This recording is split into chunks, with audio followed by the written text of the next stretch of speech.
গর্ভধারণ করতে চাইলে পিরিয়ডের সময় কয়েকটি বিষয় অবশ্যই মাথায় রাখতে হবে। মনে রাখবেন, পিরিয়ডের সময় এই ভুলগুলো করার কারণে পরবর্তীতে ডিম্বস্ফোরণ হয় না, দ্রুত গর্ভধারণ হয় না। অনেকেই বিভিন্ন সময় সহবাস ও উল্টাপাল্টা করে থাকেন।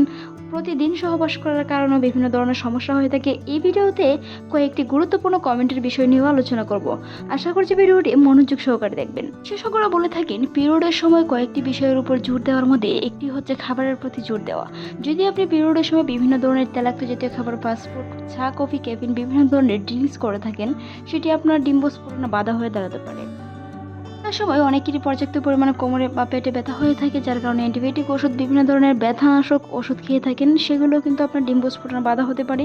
মনে রাখতে হবে, অনেকে গরম পানির পট দিয়ে ছেঁক নিয়ে থাকেন, সেটি পর্যাপ্ত পরিমাণে না হয়ে অবশ্যই হালকা পাতলা ছেঁক নেওয়ার চেষ্টা করুন। পর্যাপ্ত পরিমাণে ছেঁক নেওয়ার কারণে আপনার হিমোগ্লোবিন পয়েন্ট কমে যেতে পারে, পর্যাপ্ত পরিমাণে রক্তকরণ হতে পারে এই পিরিয়ডের সময়।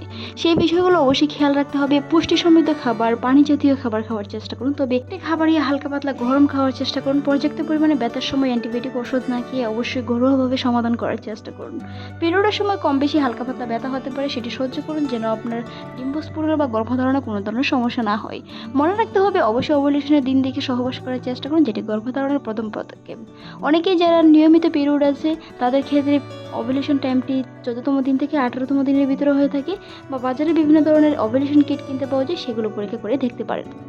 দ্রুত গর্ভধারণের জন্য অবশ্যই পিরিয়ডের সময় সিঁড়ি দিয়ে ওঠানামা থেকে বিরত থাকুন, বাড়ি কোনো কিছু বহন করা থেকে বিরত থাকুন, জোরে হাঁটা করা থেকে বিরত থাকুন, দূরে কোথাও ভ্রমণ থেকেও বিরত থাকুন, কারণ সেই সময় নারীদের জরায়ু অনেকটা নরম থাকে, তাদের জরায়ু নিচ দিকে নেমে যাওয়ার প্রবলেমও দেখা যায়। সেই বিষয়গুলো খেয়াল রাখতে হবে। পিরিয়ডের সময় পর্যাপ্ত পরিমাণে হাঁটাচলা না করে পুষ্টি সমৃদ্ধ খাবার খাওয়ার চেষ্টা করুন।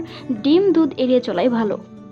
পিরিয়ডের সময় বিভিন্ন হরমোনের ওঠানামা হতে পারে, শরীরে বিভিন্ন ধরনের ব্যথা হতে পারে, বা হরমোনের পরিবর্তন কিছুটা হতে পারে, শারীরিক পরিবর্তন হতে পারে, সেটি স্বাভাবিক। তা নিয়ে দুশ্চিন্তার কোনো কারণ নেই। নিয়মিত পিরিয়ড হলে ওভুলেশনটি অবশ্যই হবে। নিয়মিত পিরিয়ডের ক্ষেত্রে 13তম দিন থেকে 18তম দিনের ভিতরে বেশিরভাগ সময় ওভুলেশন টাইমটি হয়ে থাকে। সেই সময় সহবাস করুন, অর্থাৎ ওভুলেশনটি হচ্ছে নারীর ডিম্বস্ফোরণ। প্রত্যেক মাসের একটি নির্দিষ্ট তারিখই হয়ে থাকে। যারা অনেকেই চিন্তিত আছেন, তাদের নিয়ে আমাদের চ্যানেলে অসংখ্য ভিডিও আছে।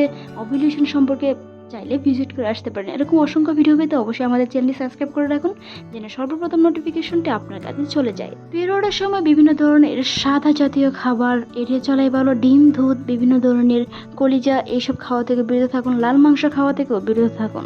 হাসি খুশি থাকুন। পিরিয়ডের সময়টা অবশ্যই নির্ভয়ে কাটাতে হবে। পর্যাপ্ত পরিমাণে পানি পান করুন, যেটি আপনার শরীর ও মনকে সতেজ রাখে। ভিডিওটি এই পর্যন্ত ভালো লাগলে সাবস্ক্রাইব করুন, সেই সাথে আপনার মতামত জানাতে দেখার জন্য অসংখ্য ধন্যবাদ।